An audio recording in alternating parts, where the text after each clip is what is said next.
Hello दोस्तों, veterans नमस्कार। मैं दीवान सिंह। मैं बताना चाहूँगा आपको 5/2/2026 को माननीय सुप्रीम कोर्ट में बैंक पेंशन अपडेशन पर सुनवाई होती है और ये एक सिविल अपील की सुनवाई थी। यानी जो जजमेंट माननीय हाई कोर्ट चंडीगढ़ में हुआ था उस पर सुनवाई थी कि वो जजमेंट सही था या गलत था। और प्राइमरीली उसमें एक ही चीज़ थी कि 35.1 में जो अपडेशन है उसमें है या नहीं, क्योंकि कोर्ट ने उसी को नकारा था। या फिर इन्होंने जो मांगा था पिटीशन में सेंट्रल गवर्नमेंट एम्प्लॉइज स्कीम और आरबीआई स्कीम, इसके बराबर पेंशन दी जाए। अब ये दोनों चीज़ अलग अलग है। अब आरबीआई पेंशन स्कीम पर यदि मांगा जाता है आज तो आप कह सकते हो, लेकिन जिस समय ये एप्लीकेशन डाली 2016 में, उस समय ना तो आरबीआई में पेंशन अपडेशन था और ना लिखित में सीसीएस रूल्स में था, वो इम्प्लाइड था। और 2008 में तो बिल्कुल ही नहीं था जब चंडीगढ़ से हारे थे। और ये सिविल अपील बन के सुप्रीम कोर्ट में आ जाती है। बस इन्हीं बिंदुओं पर विचार होना था, लेकिन बात और निकल के आई वहां पर, और वो आया फंड का फंडा। हमारा फंड सफिशिएंट है इसलिए हमें पेंशन अपडेशन दो। भाई ये कौन सा रेगुलेशन था? मैंने तो कहीं देखा नहीं कि इस प्रकार की कोई बात रेगुलेशन 1995 में लिखी हुई है। और ये भी कोई जरूरी नहीं है कि आज आप बताते हो कि आपका 4,22,000 करोड़ या 4,57,000 करोड़ या 5 लाख करोड़ का आपका फंड है। यदि ये 10 लाख करोड़ भी होता तब भी आपको पेंशन फंड के आधार पर पेंशन अपडेशन की अनुमति नहीं है, क्योंकि ऐसा कोई प्रावधान नहीं है। और जब प्रावधान नहीं है तो आप सुप्रीम कोर्ट से ये कैसे मांग सकते हो कि हमारा सफिशिएंट फंड है और हमें पेंशन अपडेशन दो, और फिर उसके बाद ये फंड हमारा है, इस पर राइट हमारा है, इसमें से हमें पेंशन दो। भाई ये अजीबोगरीब बहस हमने सुप्रीम कोर्ट में सुनी। पहले तो मैं ये बता दूं, शायद बहुत बड़ी गलतफहमी में जी रहे हैं हम। फंड आपका नहीं है, सीपीएफ के बदले आपको मिला हुआ है आपको पेंशन। इसलिए सीपीएफ जो आप जमा कराया है उसके बदले आपको पेंशन मिल रही है। स्वाभाविक सी बात है, जो सीपीएफ दे रहा है और जो पेंशन दे रहा है, आप अपनी पेंशन ले रहे हो और सीपीएफ आपका वहां जमा है। दो जगह नहीं ले सकते हो, पेंशन भी लोगे और सीपीएफ भी काबू करोगे। और हर 31 मार्च को एक्चुअली के कैलकुलेशन आधार पर पेंशन की कमती बढ़ती जितना भी उसको बैंक जमा कराते हैं। और ये इर्रिवोकेबल ट्रस्ट है, यानी जब तक इसका एक भी बेनिफिशियरी बचा हुआ है, ये जब तक ही इसका अस्तित्व है। जब कोई भी बेनिफिशियरी नहीं बचेगा या इसका उद्देश्य पूरा हो जाएगा, इर्रिवोकेबल ट्रस्ट ऑटोमेटिकली रिवोकेबल ट्रस्ट में बदल जाते हैं और वो जितना भी पैसा बचता है टैक्स पेयर के पास चला जाता है।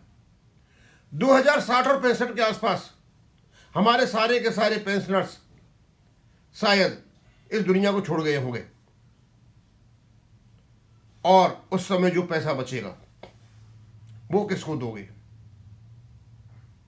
कोई या तो सारे पेंशन लिख के दे दे हमें जरूरत नहीं है, तब ये रिवोकेबल में बदल जाएगा।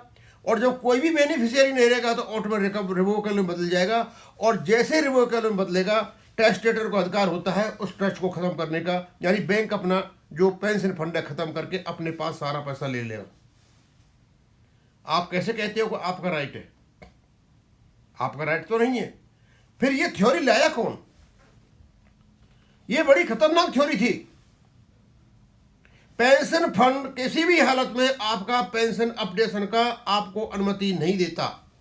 ऐसा कोई रेगुलेशन नहीं है कि आपका पेंशन फंड 20 लाख करोड़ है इसलिए आपका पेंशन फंड बनने का आपका अधिकार है और राइट है। इतनी कमजोर किस्म की दलील क्यों दी गई? या जानबूझ करके दी गई या उनको ब्रीफ ही इस प्रकार किया गया? तो एक बार नहीं 2 बार हुआ ये। जयंत शुक्ला साहब ने लिखा, थैंक गॉड हम बच गए। और कोर्ट ने इस फंड थ्योरी पर ध्यान ही नहीं दिया। उनको पता है कि फंड थ्योरी से लेना देना कोई नहीं है, और किसी भी डिपार्टमेंट में ये नहीं लिखा हुआ है कहीं भी कि यदि तुम्हारे पास फंड कम है तो आपको मतलब पेंशन नहीं मिलेगी या आपकी सैलरी नहीं मिलेगी। क्या बैंक जब लॉस मेकिंग में चल रहे थे उस समय कोई शर्त थी कि आप बैंक फायदा होंगे तो आपको सैलरी देंगे, अदरवाइज नहीं देंगे? क्या हमने सैलरी छोड़ दी थी? जब लॉस मेकिंग थे बैंक, जब भी हमको सैलरी मिलती तब भी हमको पेंशन मिलती थी। तो क्या जिस समय बैंक लॉस मेकिंग में चल रहे थे, इधर 1995 का रेगुलेशन है, बात में ऐसी बात आई थी, उस समय इतना फंड नहीं होगा तो मतलब फंड नहीं था, पेंशन नहीं मिलती। मुझे इसके पीछे कुछ ऐसा लगता है कि बहुत ही या तो कोई गहरी चाल थी केस हराने की, या फिर अनभिज्ञता थी, या गलत ब्रीफिंग थी। इस बात पर सोचना चाहिए था पहले कि यदि ऐसा कोई रेगुलेशन नहीं है तो हम फंड का बात क्यों उठाएं। और सबसे बड़ी बात यह आई उसमें कि जब कुछ सेट हो गया कि रेगुलेशन है, उसकी परिपालना नहीं हुई है, उसके बाद फिर फंड का फंदा इस प्रकार उठा गया कि यदि फंड कम होता है तो हमारी पेंशन रिड्यूस भी की जाए। ये कहां लिखा हुआ है? ये तो कहीं नहीं लिखा हुआ। अपनी ओर से आप कैसे कह सकते हो कि आप अपना निर्णय ले लो और कोर्ट से कहलवा लो? कोर्ट कोई कानून नहीं बनाता। ऑलरेडी यदि का आपका कोई रेगुलेशन है तो कोर्ट उस पर निर्णय देता है। और कोर्ट ने कहा कि अनेक्षर के साथ अपडेशन करने की जरूरत है, नहीं किया है तो देना पड़ेगा। हम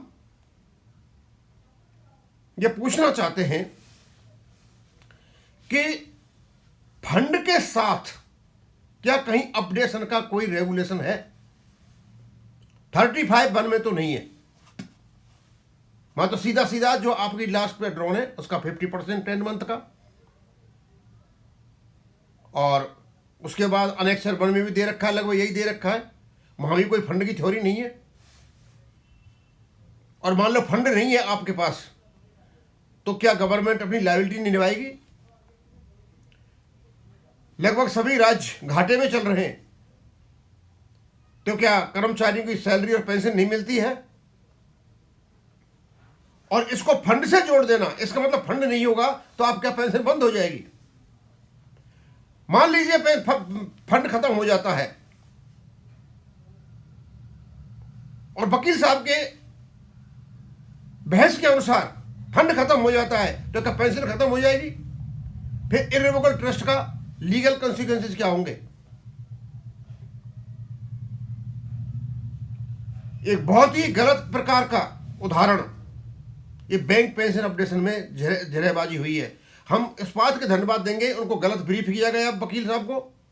किसने किया कोई पता नहीं, लेकिन जब पेंशन के रेगुलेशन की बात आई वहां बड़े तरीका से संभाला गया, बस वो बचा गए। हम या ये कहें कि इन्होंने फंड थ्योरी से शुरू किया लेकिन कोर्ट ने सुगो मोटो एक्शन ले लिया रेगुलेशन का। ये कोर्ट का भी काम है। यदि कहीं इधर उधर हो रहा है तो सुगो मोटो एक्शन लिया जा सकता है। उन्हें सिर्फ ये जानना चाहते थे कि रेगुलेशन है या नहीं। यदि रेगुलेशन नहीं होता तो 5 तारीख को ये केस खत्म हो गया होता, लेकिन रेगुलेशन ने बचा लिया। कोर्ट को सिर्फ ये देखना था क्या अपडेशन का कोई रेगुलेशन है, क्योंकि कोर्ट ने पेंशन के ऊपर बहुत बहुत बड़े जजमेंट दे रखे हैं। लेकिन यदि अपडेशन नहीं होता, अपडेशन का क्लॉज नहीं होता तो कोर्ट कुछ नहीं कर पाता। वहीं कहते भैया जाइए और अपडेशन का क्लॉज बनवा के लाइए। समझ में नहीं आता कि इतनी बड़ी गलती कैसे हुई। हम आशा करते हैं कि अब ये गलती नहीं होगी। ये बहुत बड़ा ब्लंडर हुआ है और जे.एन. शुक्ला साहब का सही कहना है, थैंक गॉड हम बच गए। कोर्ट को केवल रेगुलेशन चाहिए और ऐसा कोई रेगुलेशन नहीं है कि आपका 10 लाख करोड़ का फंड भी है तो आपको पेंशन अपडेशन हो जाए। उसके लिए रूल चाहिए, रेगुलेशन चाहिए, अनुमति चाहिए और उसकी अथॉरिटी चाहिए। ऐसी कोई अथॉरिटी नहीं है कहीं भी और किसी भी डिपार्टमेंट में नहीं है कि आपके पास सफिशिएंट फंड है तो आपको पेंशन मिलेगी, सैलरी मिलेगी, नहीं तो नहीं मिलेगी। कहीं नहीं लिखा हुआ है। इवन किसी फैक्ट्री में भी नहीं है। यदि कोई लॉस मेकिंग फैक्ट्री है तो वो भी अपने कर्मचारियों को सैलरी और पेंशन देती है। ये कहीं नहीं लिखा है कि नहीं होगी तो नहीं देंगे। मतलब आप कहना चाहते हो फंड होगा तो आप पेंशन अपडेशन होगा, अदरवाइज नहीं होगा। अजीबो गरीब तर्क था कोर्ट में। शायद क्या बोलना है और क्या नहीं बोलना है ये सोच समझ करके बोलें।